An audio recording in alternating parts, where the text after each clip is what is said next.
who, when they left, those former Africans left here about 100,000 years ago. Until 100,000 years ago, this present man was living only in Africa. But they left about 100,000 years ago, and when they went into the cold climates of the north, they had no need for melanin, so eventually they lost the black pigmentation.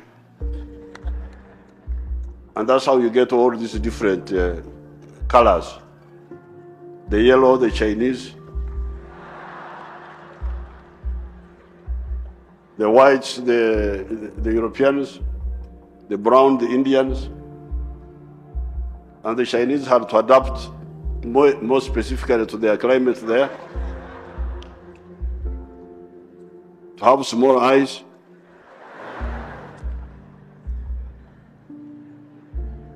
If you go and stay in China with the big eyes of our women here, big, macho makubwa, the cold wind will take out the.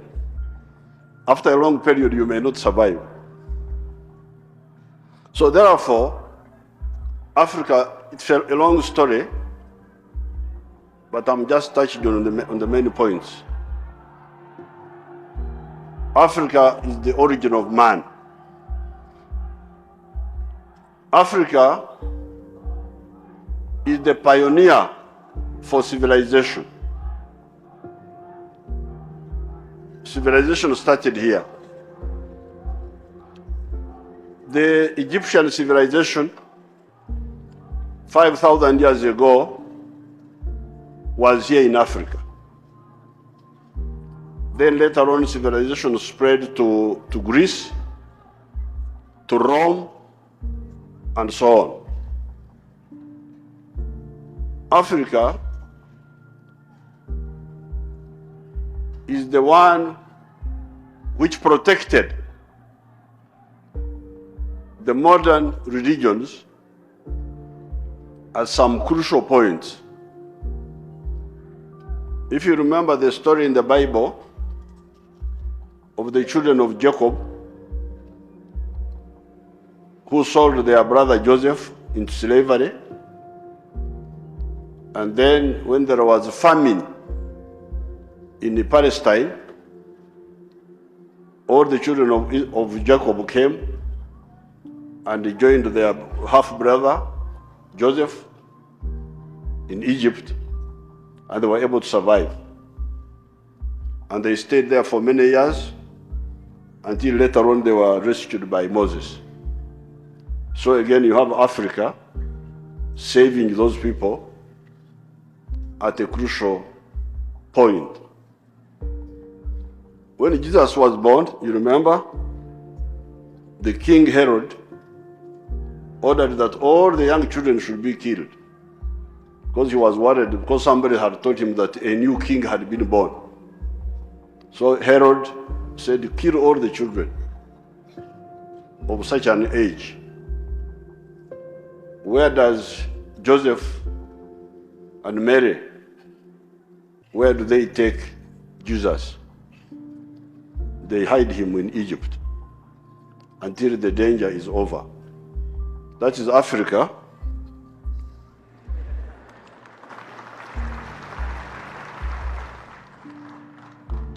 Again, playing a very crucial role.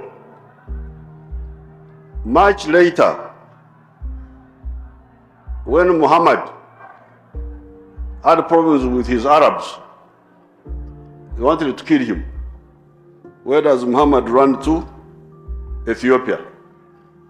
That's why he stays until the situation is better in Arabia, and he goes back. So this is Africa, the origin of man, the pioneer of civilization, the protector of modern religious movements at crucial periods. Yet this Africa, in the last 600 years, has gone through many problems. What are these problems? The slave trade ravaged Africa for many years. Many people perished in that trade. Up to today, if you go to the US, you will find black people there. If you go to the Caribbean, you find the black people there. If you go to Brazil, all those black people are there. They were taken there as slaves. Then there was colonialism. After, there is one of the scholars, Dr. Rodney, whom one of your people, your professors here, Migot, would know. He wrote a book entitled How Europe Underdeveloped Africa. Or rather, he could even have said, How Africa Developed Europe. The free labor of slaves is part of the efforts that liberated Europe from poverty. So that slavery went on for many years, and when slavery later on was found to no longer be profitable, when machines were invented during the early part of the Industrial Revolution, it was found that it was easier to use machines than to use unwilling laborers, slaves. So then the Europeans became Christian again, and they launched an anti-slavery movement. And that's how the African the slaves were emancipated. But when the slaves were emancipated in the US and in the Caribbean, then the Europeans came here and now turned us into semi-slaves in the form of colonialism. Then after colonialism, we had now neo-colonialism. If you analyze each of these phenomenon, you will be able to get a long story at each stage. We had genocide in different parts of Africa. In Namibia, some of the people were almost wiped out. The Herero were almost wiped out for resisting colonialism. In Uganda, some of our people called the Banyoro, whose king resisted colonialism for a long time, Kabarega. They suffered a lot of suffering. Up to now, the population of Bunyoro has never fully recovered. Poverty in the era of affluence, because the modern age is the age of affluence. Certain populations in the world are affluent, they are rich. But Africa is still in poverty. So you have poverty in the era of affluence. And where is it found? In Africa. Underdevelopment, you still find it in Africa. And yet, certain parts of the world have gone through 3 industrial revolutions. The first revolution was the invention of the steam engines, the use of steam engines. The second revolution was electricity and the rail transport. And the third revolution was the use of electronics in the 1960s. The third revolution. We are now entering the 4th revolution of artificial intelligence, where intelligent machines are threatening to replace the human beings in the workplace. Now, all this is going on, but Africa is still underdeveloped. Marginalization. If you look at the figures of global trade, Africa now is very, very, very, very low, very small contribution to global trade, even smaller than it was in the past. You come to political influence, Africa's influence is very low. The other time the Europeans attacked Libya, Africa objected, but the Europeans ignored Africa and went on and attacked Libya. And as you hear, Libya is now in chaos up to today. And that chaos of Libya has spread to the rest of the Sahel region, to Niger, to Mali, to Burkina Faso, to Cameroon, to Nigeria. And this was on account of something we advised the Europeans not to do, but they ignored us and went ahead and did it. This is political marginalization. So the question is, what happened? How could the first be last and for so long? Because you remember when I started, Africa was the first here, first there, first there.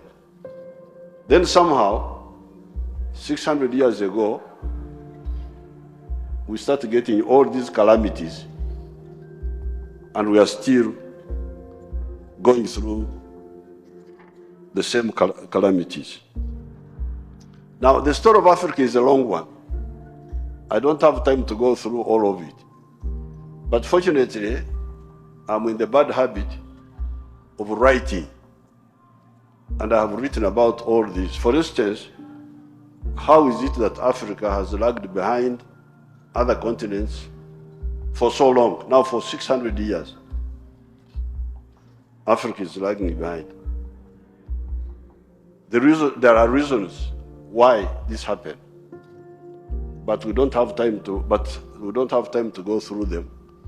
However, there are different booklets which I will hand to your leaders. You can read those reasons. There are reasons why Africa, first of all, was colonized, and why it has lagged behind for so long. But one of them, which I could mention, was that while Africa had scored many firsts, as I told you, one of the weaknesses was political balkanization. We did not have a unified government. You would have clans controlling small areas, sometimes some kingdoms, small kingdoms. Like in my area there, we had a small king there in Ankore, but those poor Wanyankore called him Rubambansi, the controller of the whole world. They thought the whole world was their little place, called Ankore. So that was one of the reasons, but you need to study it more. But what is crucial for us, for the purpose of this lecture, is that because of these weaknesses, which I don't have time to go into, by 1900, the whole of Africa had been colonized, except for Ethiopia and Liberia. By 1900, the whole continent of Africa had been taken over by the colonialists. And as you know, Africa is very huge. Africa is about 12 million square miles. You can fit the United States into Africa 4 times. No, 3 times it will fit there, United States. You can fit China into Africa. No, 4 times actually, 4 times. Because USA is 3 million square miles. Africa is 12 million square miles. So you can fit United States into Africa 4 times. You can fit China into Africa 4 times. You can fit India into Africa 12 times. And it will fit there. However, this huge continent by 1900 had been taken over by foreigners. So, you the modern generation, I know you are .com. You are busy following what's happening in music and dance and football. But I think you should put aside time to follow about the history of your continent. Because if you don't, you may get into problems in the future, like happened in the past. So what is crucial now, for this purpose, for the lecture of today, is to simply say, whatever the weaknesses were, the consequences were that by 1900, the whole of Africa had been colonized, except for Ethiopia and Liberia. Liberia had been created by the United States as a place where to dump slaves after they were no longer wanted in the United States. That's why Liberia had been carved out. But otherwise, the whole of Africa had been colonized. Now, being colonized was very risky, because when your land is taken over by other people, because they are strong and you are weak, it's very risky. You are now at the mercy of those people. They can kill you, they can do whatever they want, because you are weak. You are not able to defend yourself. You are not able to defend your sovereignty. You are not able to defend your dignity. That's what happened with Africa. And many of the people who were colonized never survived. If you go to the USA now, you look for the original Americans, they are very difficult to find. They were called the Red Indians. But if you go there today, you can't see them. I have been to America many, many times. I have never seen a Red Indian, not even one. I don't know where they live. The people you see are other people, Europeans, Africans, who came from other continents and took over the land of the indigenous people. The indigenous people disappeared. If you go to South America, the same story. In many countries of South America, the indigenous people disappeared. If you go to Australia, it is the same story. Many of the indigenous people, they are there. Those ones you can see, those black people in Australia, the Aborigines, but they are not in a good situation. They are few, first of all, and they are not in a good situation. However, Africans do not die easily.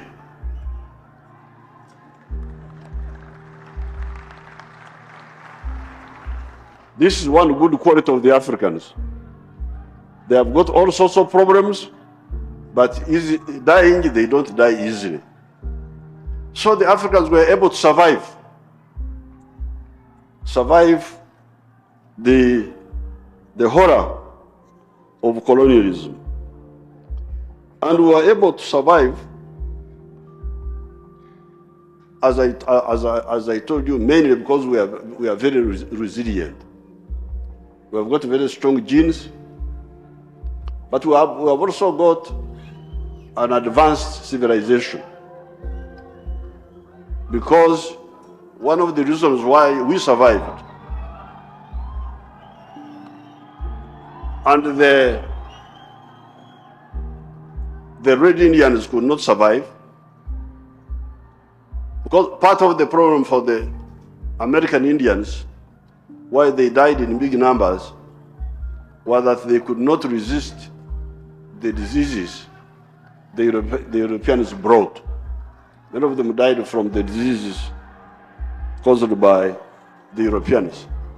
However, in our case, because of our advanced civilization, we had already been inoculated by our cows, because you remember we were staying with our cows in our houses, with our goats, with our chicken, and the closer, the better. You know, sometimes you stay with them in the huts. So they were inoculating just, giving us the microbes that would make our system immune. And when these foreigners brought their diseases, we survived. We could not die from those diseases. So we survived. Not only did we survive, but eventually, because of the reasons which you will read in some of these documents, we were able to get our freedom back. There are reasons why we got our freedom eventually. One of the reasons was, of course, the resistance by our leaders. Jomo Kenyatta, Mwalimu Nyerere, Azikiwe, Nkrumah, Dedan Kimathi, all those who resisted. And the later ones, the ones who came later. It was one of the reasons why eventually we got our freedom back. But there were also other reasons. For instance, there was the reason of the socialist countries, China and Soviet Union, backed us in that struggle. Another reason why we were able to get our independence back was that the Europeans became too greedy. Unfortunately, they started fighting among themselves. In the First World War and in the Second World War, they really killed each other over us, because they were fighting over us. They were fighting over us. That's a little story which I could go back and bring out. You know, the Germany, this Germany which you see today, was not one country until 1871. That's when Germany was united. Before that, Germany was 39 kingdoms. Prussia, Saxony, Bavaria, etc. 39 of them. They were all Germans, but not under one governance, under different princes. But there was a German movement to unite the Germans from Prussia, led by a group of people called Junkers. Junkers were big farmers who needed a big market, and led by Bismarck. So those people pushed for pan-Germanism. And eventually Germany got united in 1871 after the Franco-Prussian War of 1870, when they fought with the French and the Germans defeated them. Germany became one unit. So once it became one unit, remember 1870, the British, the French, the Dutch, the Holland, the Portuguese, the Spanish had already captured many colonies in Africa, not in Africa so much, but in India, in Asia, Indonesia, in South America. So when Germany became strong, after it was united, it brought a complaint, a grievance. Wajerumani, what do you call a grievance in Swahili? Malalamiko. Malalamiko, yes. My Swahili is coming back. Wajerumani walileta malalamiko yao. And what were their malalamiko? What were their complaints? You, our cousins, the Europeans, you have cheated us. You have got more colonies than us. Why? We also want colonies. So, moto ulianza kuchamuka. So they said, please, Bismarck, please, don't fight. Don't fight. Usipigane. Ita muktano. You call a conference. So Bismarck called a conference in Berlin in 1884, 85. So where they said, okay, Bismarck, now don't cause trouble, please. Wacha tugawanye vizuri. Now, you Bismarck, you take Tanganyika, take Rwanda, take Burundi, take Namibia, take a part of Cameroon and Togo. So Bismarck said, afadhali, at least. But when Bismarck was no longer in power, the people who came after him, they said Bismarck alikuwa mjinga. Why did he accept just Tanganyika? Nyinyi Waingereza mnachukua the whole of India and Pakistan. You the Holland, small Holland, you take the whole of Indonesia. You small Portugal, you take the whole of Brazil. And you the Spanish, you are in the whole of South America, and you give me Tanganyika and Burundi. No way. Wacha tupigane. That's how the First World War started. Then it was like a draw. Of course, we also fought in those wars, fighting for the Germans, fighting others for the British. But the fighting was not conclusive, so they went for the second round, the Second World War. So in those fights, they weakened one another. That was good. But they weakened one another. And if you notice, some of the people who were fighting for freedom here, like Dida and Kimathi, were former soldiers. We were former soldiers who had been used by the British. So that was not only the British, even the others were using them. So therefore, for a number of reasons, eventually we got our freedom back. Now, when we were fighting for freedom, that's where I want to come and conclude. When we were fighting for freedom, we had one word first, to acknowledge that in spite of 500 years of disruption by Europeans, the Africans had survived. They had not perished like the Red Indians or the Aborigines in Australia. So that was point number one. But number two, so our agenda now for freedom, for the resistance, was that what is number one? Because the other one was just noting the fact. Because our survival was not planned, it was because of the strength of our genes.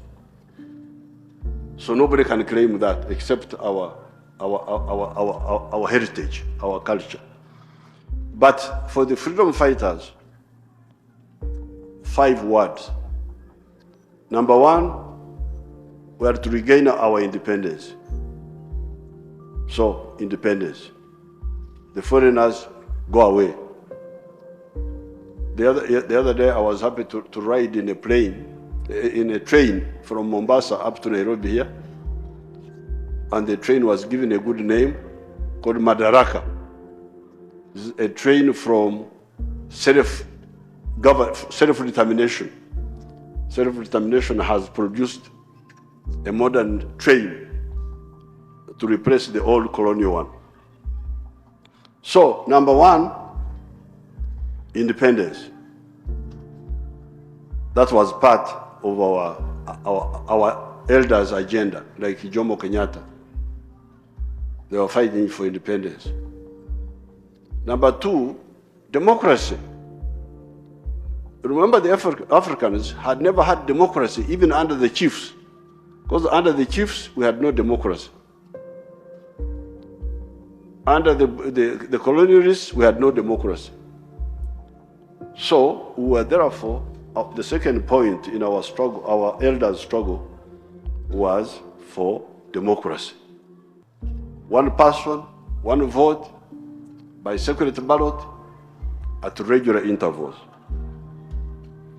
But the third element in our agenda was prosperity for the African people.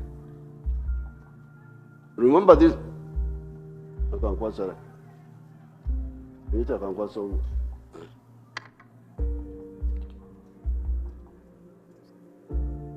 Remember that when Europe was going through the Industrial Revolution, when the Europeans were inventing machines, well, first of all, the Europeans used slavery to get them out of poverty. But after the slaves, they invented machines, which they used in the Industrial Revolution to get out of poverty. For us, we missed the Industrial Revolution. We had missed the Industrial Revolution. So therefore, independence, the anti-colonial movement, first of all, as I said, independence. Secondly, democracy. But number three had to be prosperity. Ustawi wa jamii. That's how we translate it into Swahili. Ustawi wa jamii. How the people can live well. How the people can live well. But how can you live well in the modern way? How do you live well? Me, I am a cattle keeper. Mimi ni mfugaji wa ng'ombe. Ndio asili yangu. I am a cattle keeper. So how can I be prosperous with my cows? That is, I should learn how to farm in the modern way, produce milk, produce beef, and sell them in a modern way. That's how I can be able to be prosperous, to get income so that I build a better house, I get a better means of transport, I educate my children, etc. But the problem I have is that the Banyankore, my tribe, they are also cattle keepers. They keep cows, I keep cows. When I produce milk, they don't buy from me, I don't buy from them. When we produce beef, they don't buy from me, I don't buy from them. Why? Because they also have what I have. We also produce bananas in that area, but we are all producing bananas. This Munyankore does not buy bananas from me, I don't buy from him. But in the morning when we meet on the road, we talk in our local language. But Orereje is not solving the problem of prosperity. I need somebody to buy my milk and buy my beef, buy my bananas so that I have money. But just greet me in my tribal language or religion doesn't help me. So that's why, therefore, in order to address prosperity, we had to address the issue of tribalism. We had to answer the question,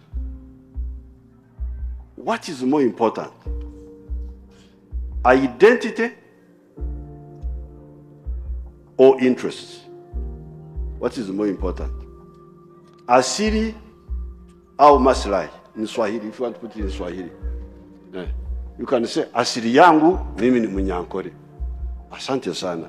Lakini hiyo imekusaidia nini?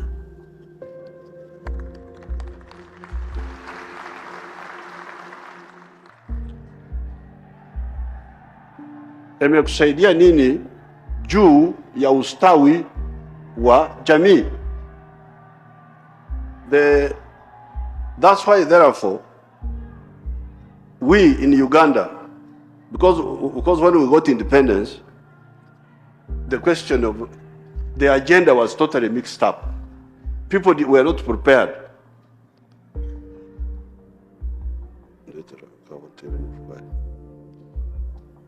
People were not prepared. So they now started fighting over the government jobs. Wanaanza kupigania vyeo vya serikali. Waziri, these DCs, that's what they were called, civil servants, walianza kupigania hivyo vyeo.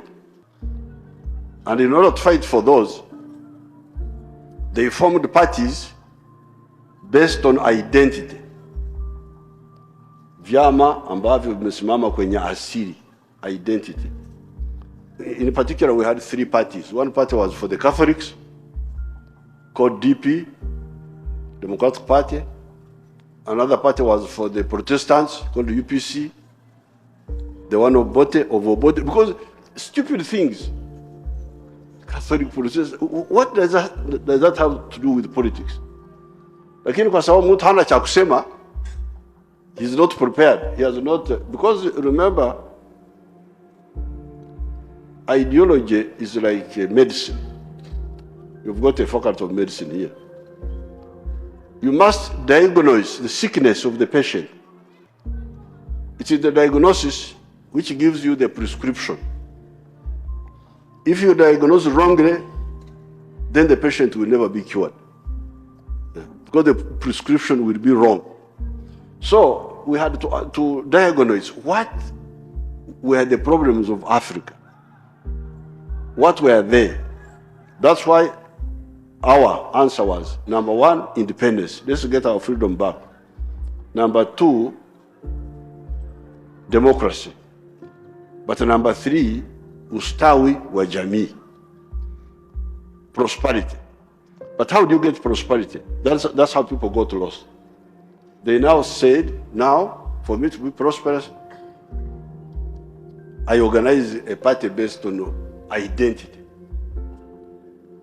Because we had the 3 parties. One was for Catholics, another one was for Protestants, another one was for one of the tribes in Uganda called the Baganda. So there were 3 parties, all sectarian, based on identity. But you have seen, the Banyankore cannot help me, because me, I'm looking for prosperity. Now, who are the people who would help me in my prosperity? The people of Kampala, many of whom are not Banyankore, who buy my milk, and buy my beef, and buy my bananas. That's how I get money. That's how I get prosperity. If you come and visit me and you find I have built a good house, please don't thank the Banyankore. Thank the people of Kampala who have bought my things, and I'm able to build a good house. That's why, therefore, we say that in order to get prosperity, we must push the ideology of patriotism, loving Uganda instead of living just Ankole. Lazima niwe na moyo wa Uganda. Na roho moyo is Uganda. Lazima niwe na roho na fikra za Uganda. Za Uganda. That's what we call patriotism. Patriotism, loving your country. But then, unfortunately, much as I love Uganda, the Ugandans are only 41 million now. They have done everything possible. They have married many women.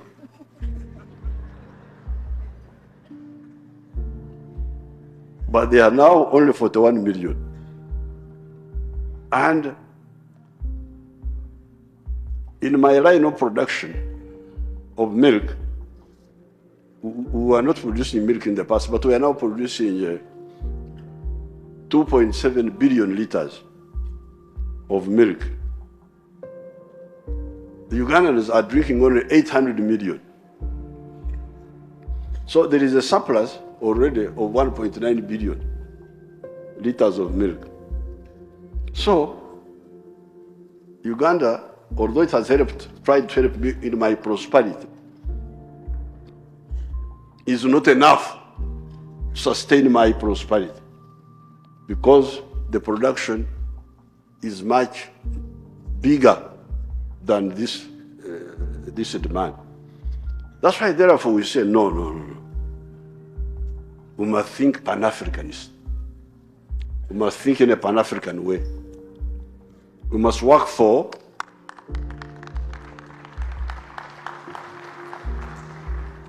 the economic integration of East Africa. We must work for the economic integration of COMESA. We must work for the economic integration of the whole of Africa. Not because I love Africans. Even if I didn't care about them, I only cared about Wanyankore. For the sake of their prosperity, what you mtoto anateka wayangu.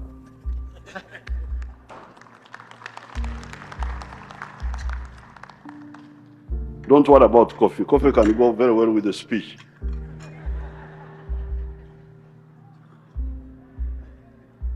Detaka meza mushu.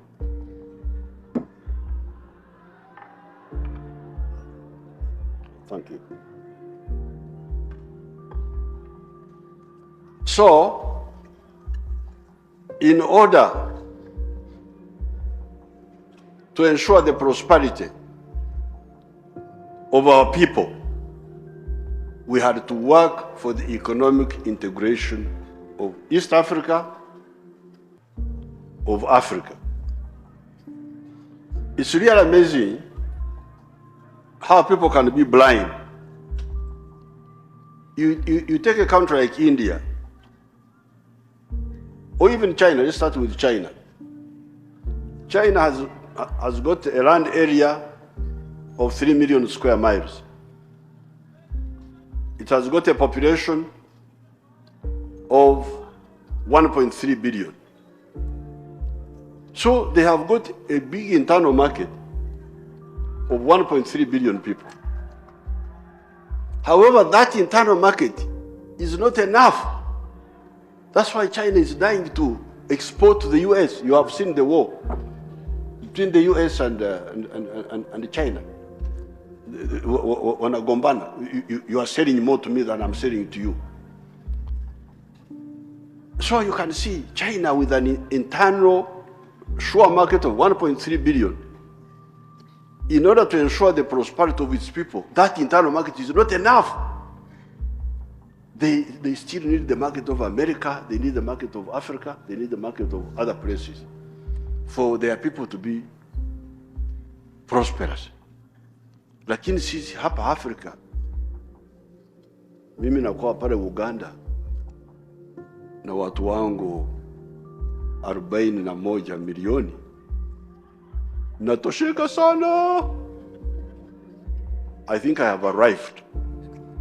That is a disaster. That is blindness which will lead to a catastrophe. So that's why we are saying that the medicine for prosperity is economic integration of East Africa, of the whole of Africa, but also using that power, because with the big internal market, like China now, with the big internal market, you can now negotiate for access to even the third-party market. When you are negotiating with the US, you unamtisha kama hunuruhusu kufanya hiki na mimi sitakuruhusu kufanya hiki. Trade negotiation is about threats. Kutishana. If you don't do this for me, I will not do that for you. But if you don't have the clout to bargain, what will you say? How will Uganda go to China now and say, China, he will just ignore me. Thank you very much, escort. So, therefore, our agenda, independence, democracy, prosperity through economic integration of Africa.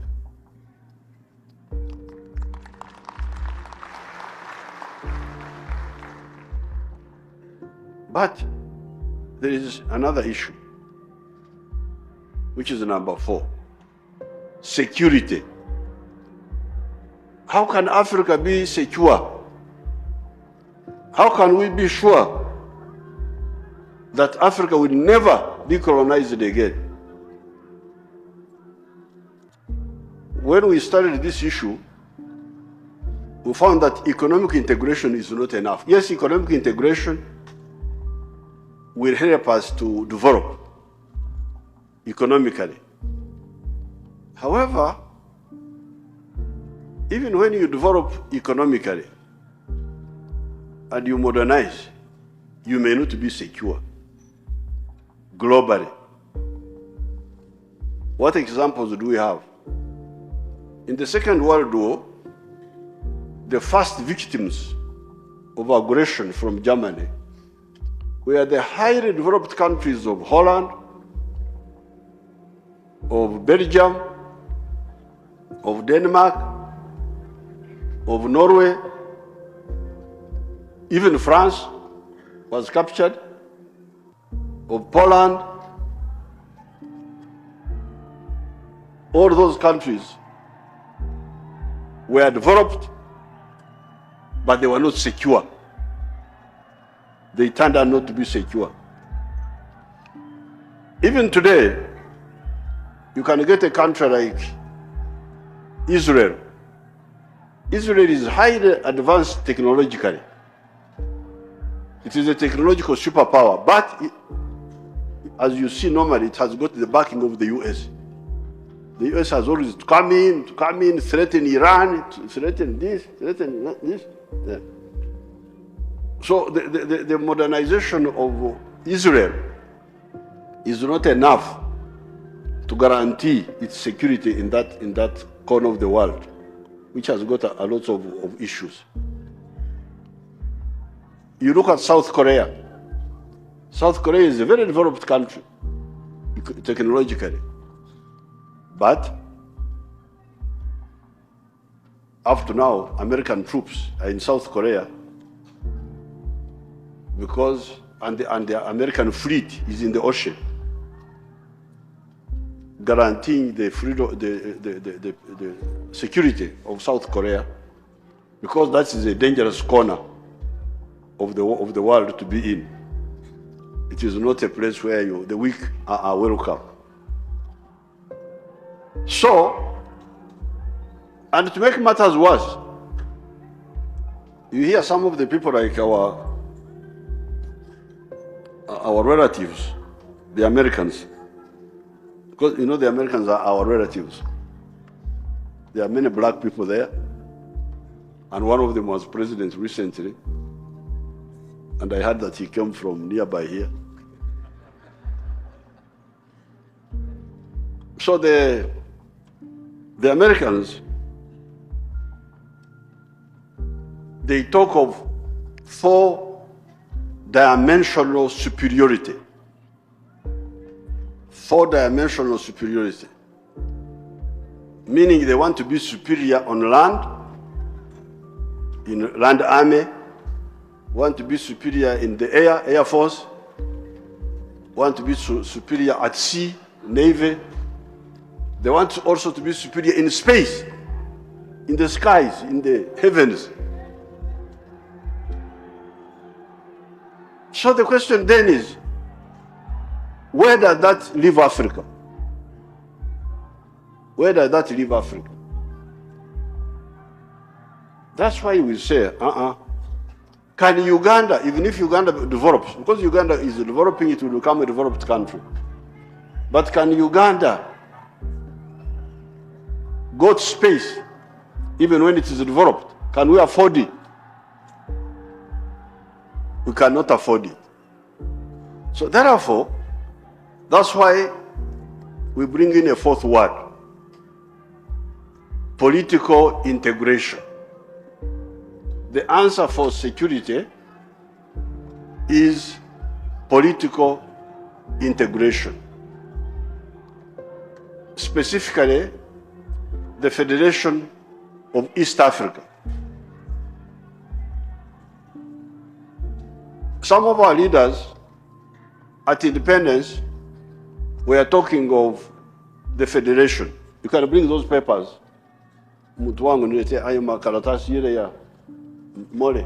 That newspaper, I will show you. They were talking of the political federation of East Africa at independence. Some people are talking about the federation of the whole of Africa. That was Nkrumah. Nkrumah was talking about the federation of the whole of Africa. I, however, didn't support the idea of the political integration of the whole of Africa. Economic integration, yes. I can trade with anybody.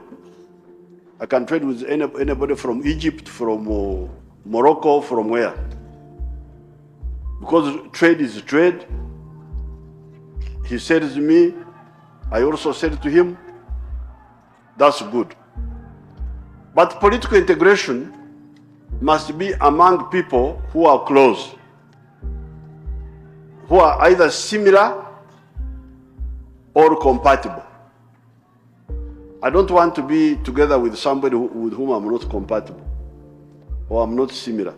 We are not similar. So therefore, that's why for political integration, working for federation, we like the Federation of East Africa. Why? First of all, these are the same people. Bantus. The other day I was in, when I come here and I hear the Kikuyu say, Ndikwe. These people are speaking my language. Then I go to Western Kenya, and those people say, Mulembe. I say Mulembe also, I answer them, because I know what they are talking about. Makua, Malai. Those are my people. Then you go to, the other day, I saw a young girl in Kampala who had come for a conference. I said, what's your name? She said her name was Kwambuka. Kwambuka, where are you from? That is from Kenya. Kenya? Kenya where? Said Kisii. I said, what does the word Kwambuka mean in your language? The young girl didn't know because she was .com. You know, these .coms don't. But there was an old woman. There was an old woman who was from the same area. When they asked her, she said, no, Kwambuka means to cross. Kuvuka. In Kisii. That's what exactly it means in my language.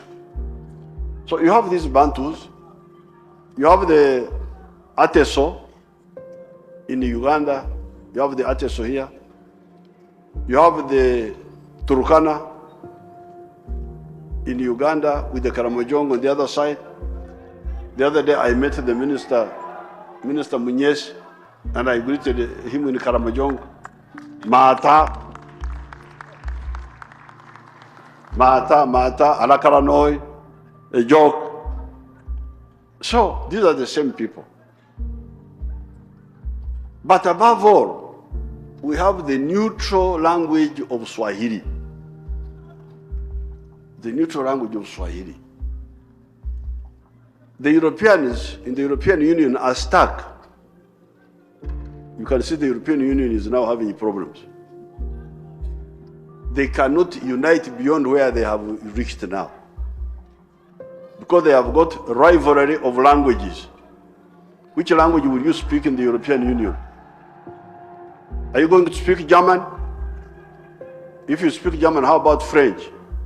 How about English? But here we don't have that problem. Apart from English, we can use Swahili, all of us. It is a Bantu dialect. It is easy to learn. Even the people of the coast who came from Yemen and those places, they also contributed. So we can have a political federation. Now that is the answer. Now once we have a political federation,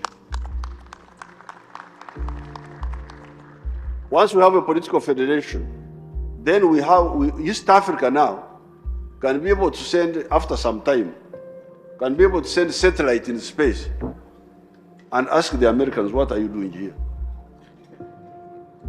Mnafanya nini hapa? Na Warusi, na wanini. Because everybody, the Americans have gone to the moon, the Russians have gone, the Chinese have gone, the Indians have gone to the moon. The only ones who are here are the Africans. As usual. This is not acceptable. This is very dangerous. So that is the fourth point. Strategic security will come through political integration. But number 5, and finally, is the question of the people we are uniting economically and politically. Who are they? These are people who are the same, who are similar or linked. You hear those confused people talking about different tribes of Africa. But in reality, if you study the language groups, in Africa there are only 4 language groups. There's what we call the Niger-Congo group of languages. These are the Bantu dialects. Bantu dialects and the dialects of West Africa, the Igbo and so on.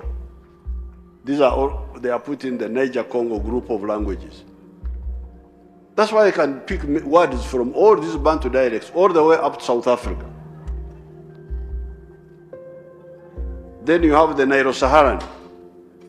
Nilo-Saharan is the language like the Somalis, the Nilotics like Luo.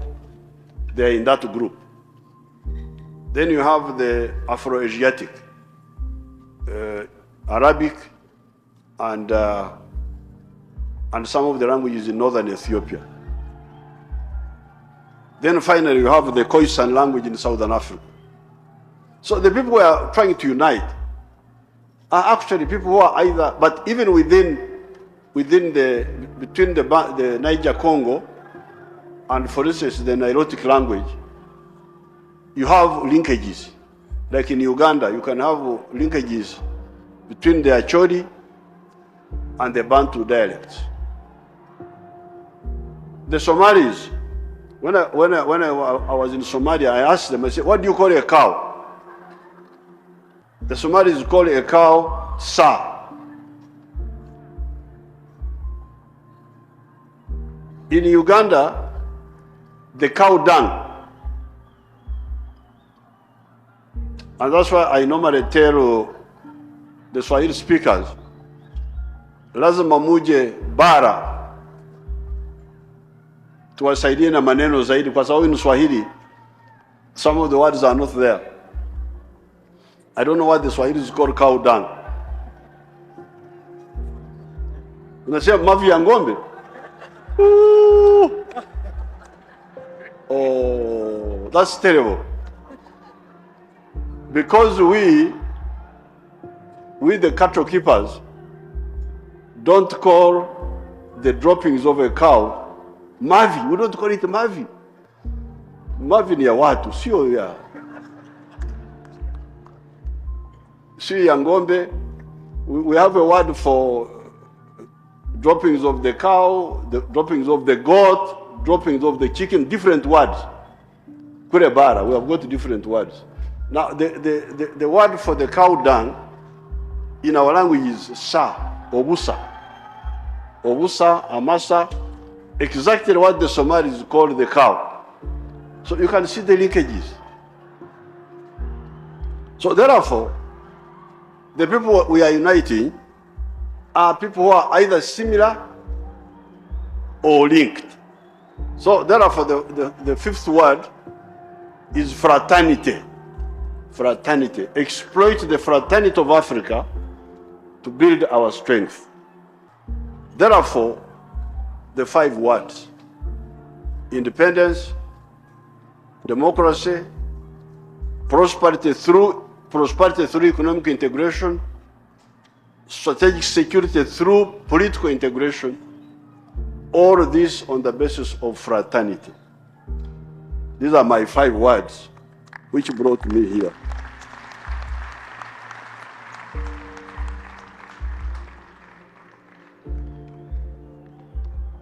This was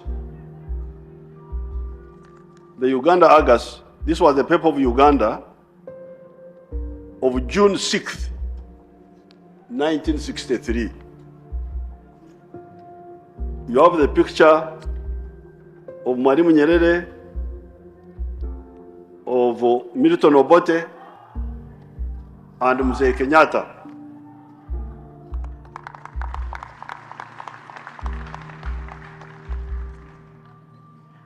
And I am going to give this to your Vice Chancellor.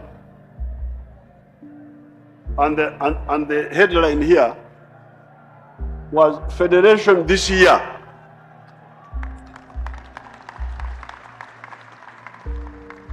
Federation 1963. That was the plan.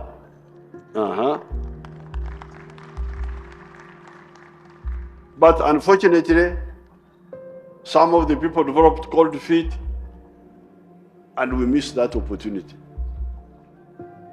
Now, one of the mistakes, the one who was later reluctant, were the leadership of Uganda, Milton Obote, because he had some issues. And as a consequence of that, we had so many problems. The chaos in Uganda, the chaos in Rwanda, the chaos in Burundi, all those would never have happened if we had formed that federation that time.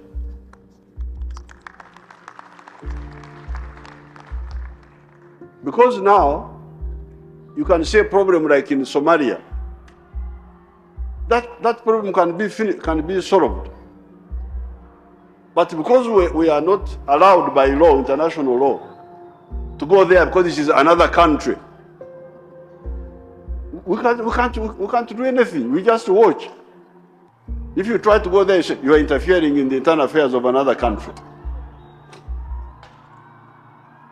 The other day when you are fighting here, among yourselves, wanted to come out, but you can't go because that's another country.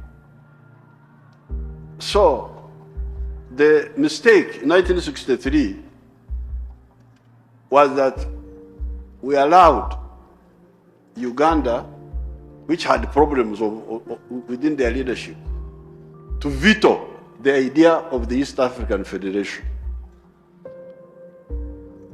My idea is that that should not happen. We are now discussing in Arusha. We have formed a committee But you should also be discussing it among yourselves here. Okay, I know you are talking about football and music and watching, but also talk about your future, about your destiny as the future of Africa.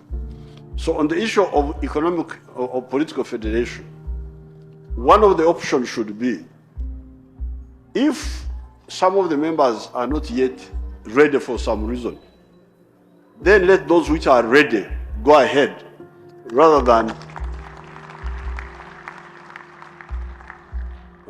be paralyzed.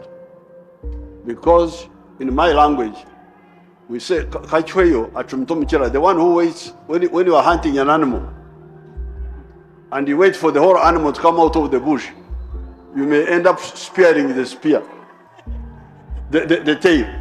You may end up spearing the tail. While if you throw when the head has just come out, you have got a chance that you may hit the animal here in the chest. Also the English, you know, the English are not very good at proverbs, but they have one good one. It says, procrastination is the thief of time. When you delay too much, you may miss your target. So those are my 5 words. Independence,